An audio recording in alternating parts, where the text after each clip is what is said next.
mais um vídeo para você de Canário Belga. Dessa vez eu vou te dar uma dica para você de como saber se os ovos da fêmea de Canário Belga estão cheios. Se você tiver uma lanterninha, pode ser uma lanterna de seu celular ou uma lanterna igual a essa, para saber se está cheio. Agora eu vou pegar o mil.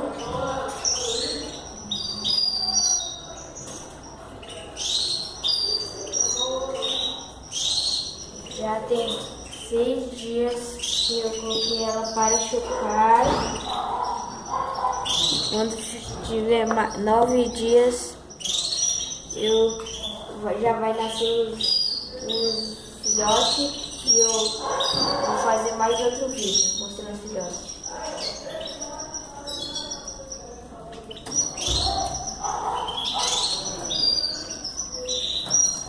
Esse está cheio.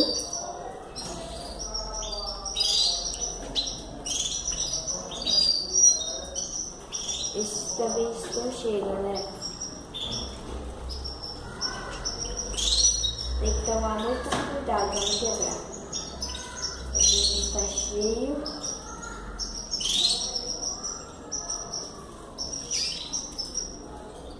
Esse também está cheio.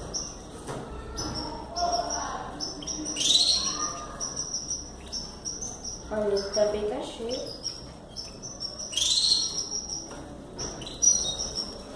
Esse também tá cheio. Um monte de ovos cheios, galera. Os 6. Olha. Agora eu vou colocar no ninho de volta para não quebrar e tomar cuidado.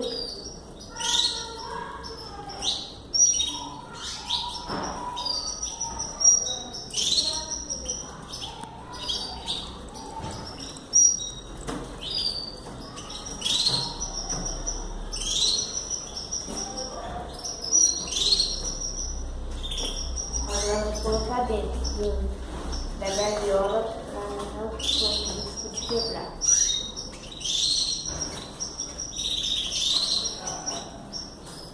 Então foi isso, galera. Se gostaram, curte aí, se inscreva no meu canal e compartilha para seus amigos familiares.